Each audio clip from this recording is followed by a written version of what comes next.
Ни пристигна нашата гостинка Наташа Џамбазовска, медицинска сестра од Систина и воедно едукатор на сите идни мајки. Наташа, добро ви утро, добро ни дојдовте. Добро утро, добре ме најдов.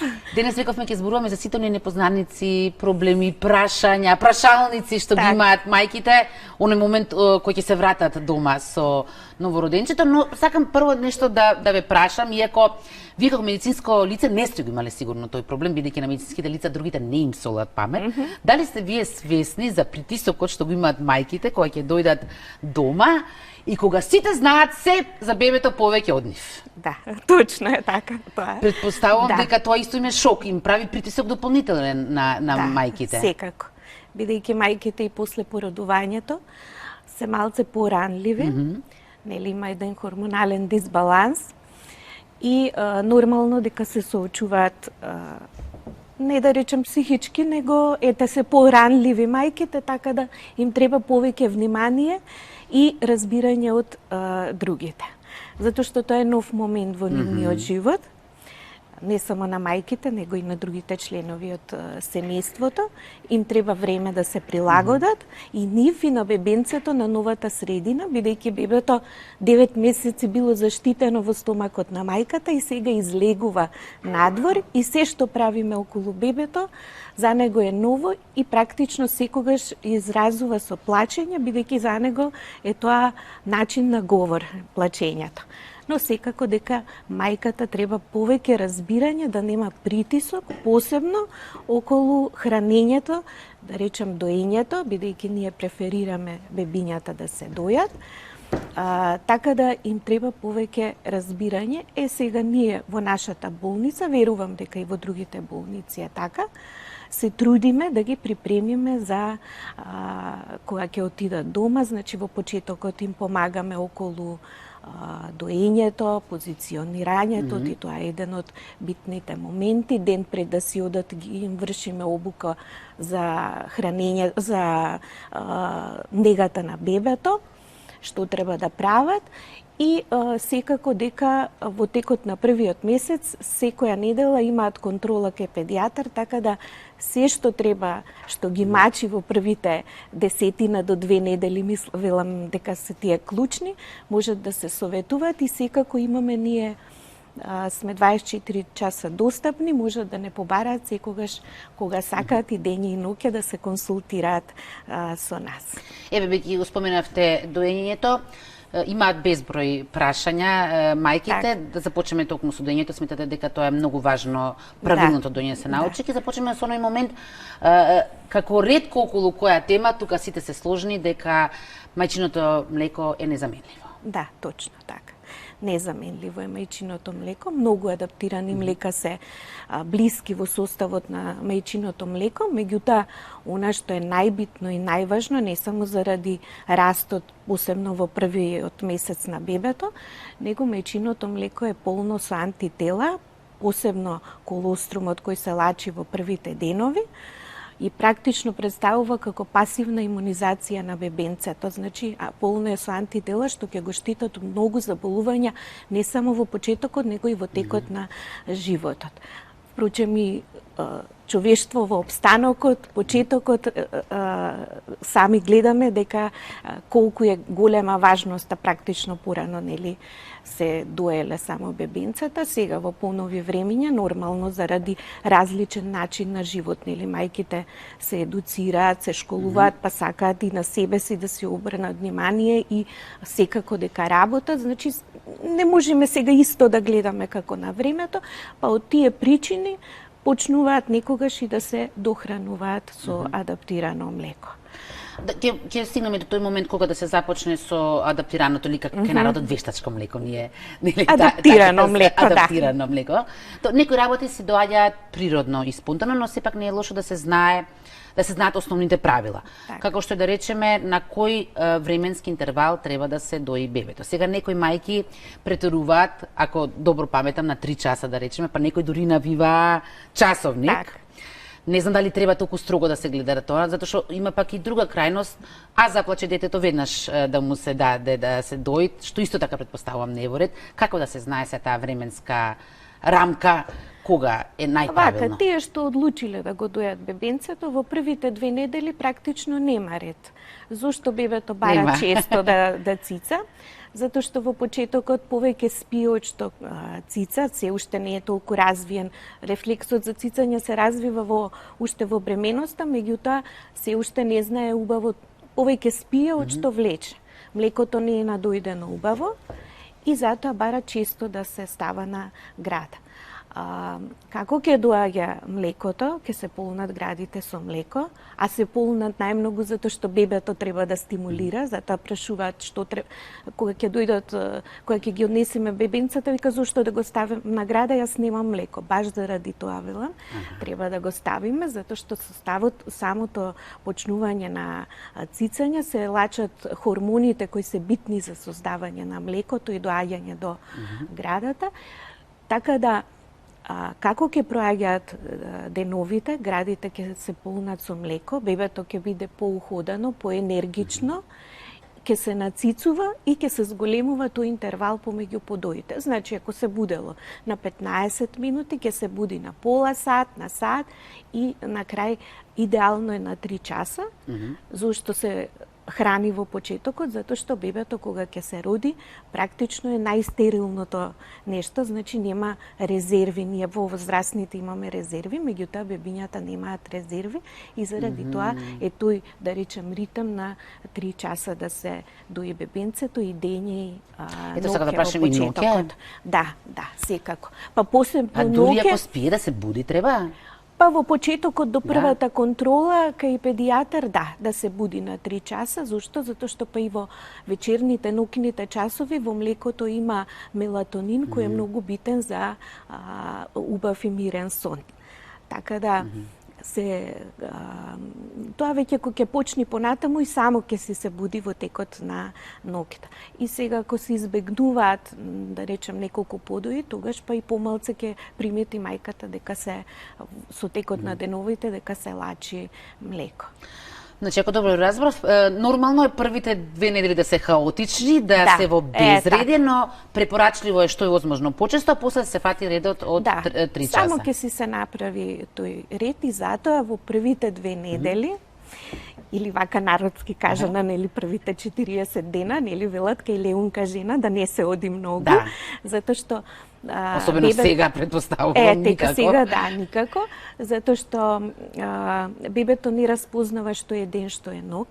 Може цела ноќ да плаче, да бара награда да биде гушнато бебенцето и мајката практично може цела ноќ да седи, а во текот на денот да спие. И затоа ние и велиме што треба да правите за да надоаѓа млеко, често да го ставате бебето на града, да пиете течности, да јадете калорично, не обилно, велат дека и немаат многу апетит, да имаат 3 главни оброци измеѓу ужинки и да одмарат бебето кога спие и мајката да легне до бебенцето. Затоа што така и е оној психички момент, да речем, бебето, на поврзување. мајката си ја осеќа и ја препознава веднаш по мирисот на телото и по топлината на гласот.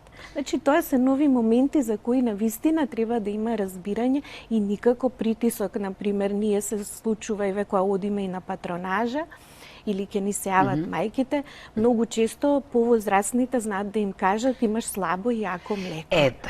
Не постои таков израз, значи може да има само малце и многу млеко. Таа информација за мајката навистина делува, ја руши само довербата, така да дори помисло дали е добра мајка воопшто, дали е... Тие моменти, другите совети што исто така често пати се добиваат, меѓу другото, боза или некои одредени производи, точно е дека постојат производи кои што го стимулираат, или воопшто дека станува збор за течност, можеби? Еве на пазарот има многу чаеви за доилки. Во нивниот состав има состојки кои делуваат смирувачки на мајката и знаат да кажат дека им помага во повеќе при лактацијата на млекото. Значи доволно е некогаш и само вода да пијат, чаеви да пијат, да избегнуваат многу цитрусни овошја, затоа што тие можат да створат некогаш грчеви. Значи течности, велам, и вода да пијат, да речеме да распоредат за 24 часа околу 2 литри најмалце вода. И да јадат калорично во храната, да имаат, значи, месо, јајца, млечни производи и така, но да не се држат стрикно, сега некој да им каже, немој ова да го јадеш, значи, продукти што стварат грчеви како грав, грашок, цитрусни овјаш, многу благо, многу кафе во големи количини, да избегнуваат, но не воопшто да не ги конзумираат. И најбитно одморот, значи, тоа е најбитниот момент. Тоа е нешто што веројатно најтешко може да си го овозможи мајката. Претпоставувам дека и за среќно дете мора да се има и одморена мајка. Точно, да. Мајката, затоа велам, многу да има поддршка. Значи, сите други работи што се прават во семејството, нели, во секојдневниот живот, да ги извршуваат таткото или друг член од семејството, мајката да ја остават да се посвети на доењето. Затоа што навистина во почетокот е потежок да се воспостави тој ритам и затоа треба да има разбирање и поддршка и плюс хормоните одат горе-долу, па мајката знае да биде понрадлива, понекогаш да плаче и така. Значи многу разбирање. И велам, може да читаат, да се слушаат со други, но во принцип тоа што ќе им го кажат во болница, консултацијата со докторот, мислам дека е најважна, не дека другите не знаат, меѓутоа секое дете е различна приказна. Има мајки што имаат и 2-3 деца, па секое дете е посебна приказна, значи да не се споредуваат со други, затоа што тоа ќе им влијае исто така на самодовербата на мајката. Дали токму на докторот треба да го ставиме и тој моментот, тој да одлучи кога да се започне со адаптираното млеко? Да, точно, да, докторот треба да одлучи. Обично до првата контрола, кај повеќето мајки, нели нормално, ако многу ретко се случува да нема млечна града, значи или навистина да е малце млеко, или бебенцето ако е се родило недоносено, кај нивниот рефлекс е помалце развиен, бидејќи порано се родиле, и во тој случај може докторот да советува адаптирано млеко и колкава е таа количина спрема тежината, спрема возраста во која недела е родено бебенцето. Да не превземаат сами чекори, затоа што пак ќе речам секој дете посебна приказна. Значи тоа да го остават за консултација со докторот. Значи исто така се сакам да кажам дека ние навистина преферираме доење, меѓутоа не значи дека мајките што не сакаат или поради некоја друга причина не можат да дојат, не значи дека се помалку добри мајки. Значи и тоа треба да нагласиме. Така да секако во почетокот, значи посебно за прво бебенце, треба поддршка во смисла дека да биде стрплива мајката, да биде упорна и млекото само ќе дојде. Значи честото ставање на града е практично најбитното нешто што ќе придонеси да се создаде млекото. Заради најмногу, велам, заради тие антитела кои ќе го штитат во текот на животот, а науката покажала дека и децата што се дојат биле посамоуверени и тоа понатаму делувало на нивниот животен пат многу подобро. Практично не само заради тоа што се дои, него и со прегратката, мајката што му ја дава таа сигурност, ќе влијае понатаму на тој психолошки момент кај бебињата и понатаму кај повозрасните. Има секако многу други прашања, многу други моменти со кои што се соочуваат мајките. Еден од нив е плачењето. Така, зошто плаче бебето? Што веројатно нормално е да плаче, затоа што не знае да зборува, па мора да се каже. Точно, Но како мајката да научи да ги разликува различните видови на плачења? Так, точно. Бебињата, тоа е практично ни говор, плачат, да. Не треба да се вознемируваат. Обично првата ноќ која ќе си дојде дома, знае бебето да биде поплачливо. Често ни се уваат, заради промената ја осеќаат бебињата, заради тоа што родителите нормално прва ноќ нов животен момент и имаат трема, се повознемирени, повозбудени и бебето тоа го осеќа. И знаат често да ни се јават што да правиме во текот на ноќта. Викам, ако сте му дале млекце на бебецот, ако цицало бебето, тогаш гушнете го, завиткајте го малце, гушнете го и зборувајте му тивко, спокојно и бебето ќе се смири. Тоа нема да трае вечно таквото плачење. Сега, бебињата плачат, да речем, најчесто заради ако се гладни, ако е веќе најадено и плаче бебето повторно. Тоа значи дека е нешто друго полно. Да, така. значи така, да се пресоблечи, да се види. Да мирисаме сега. Така, да. И да осетиме, нели? Ако и тоа го направиме и бебето повторно плаче, да. Сега зошто плаче, така? Најверојатно е тоа дека бебето сака да го гушнете и да го ралите. Значи, во главном се тоа тие моменти зборуваме, нели, за новороденче. Така да, има, например, родители, не родители, него ќе им кажат, некој не го навикнувајте многу во раце, ќе се навикне бебето, нели, оставете го да плаче. Други викаат да си го земам со мене. И јас лично мислам дека да си го гушнат бебенцето и да си го смират. Пишува исто во некои статии дека бебињата што се оставаат така да плачат цело време сами, дека сепак делува понатаму на тој психолошки момент нивниот развој. И не сите стануваат оперски пејачи, дека не треба да ги оставиме да развиваат, нели? Да.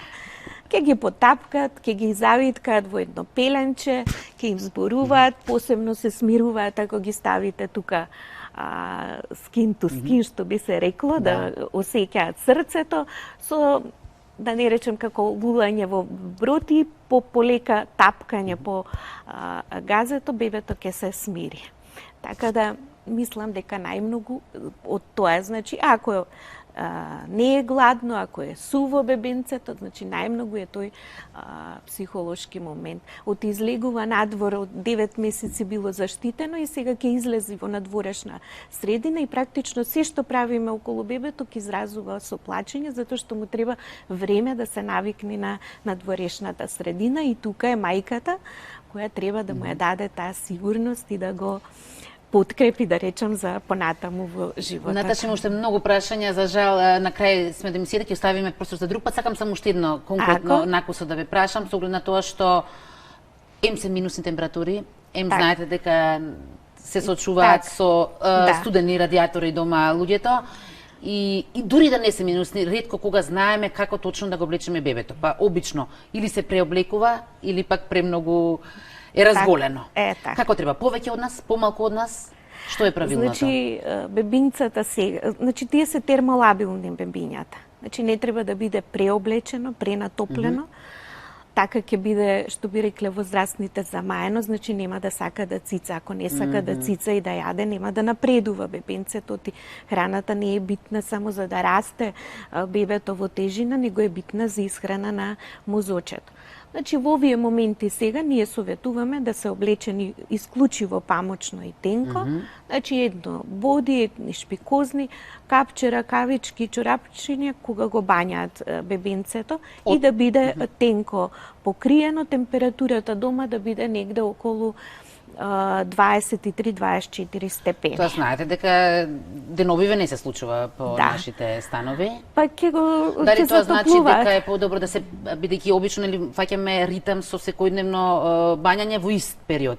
Дали можеби вакви денови препорачувате да се прескокне или пак сепак треба ритуалот да се одржи? Па не само сега, него и веќе подолго време повеќето педиатри во светот препорачуваат да не се бањат бебињата секој ден, него да речеме 2-3 пати во текот на неделата, бидејќи се суши кожата и станува понеотпорна. И од тие причини не се советува. Па добро, сега тоа било други моменти живот, да речем. И помалце да се користат средства, така, затоа што знаат некогаш да изреагираат бебенцата, од тие причини велат тогаш ќе затоплат 2-3 степени повеќе, меѓутоа да се бањаат повеќето ги бањаат во вечерните часови за да им спие поубаво во текот на ноќта. Не грешат ни тие што ги бањат преку ден, меѓутоа тогаш ќе се успие, па во текот на ноќта ќе очекувате дека треба да слави нова година. Така, Наташа, многу ви благодарам на вашето благодарам гостување. и вас. Наташа Джамбазовска од Систина. Ви благодарам и вам на вниманието. Секако останете со програмата на Алфа.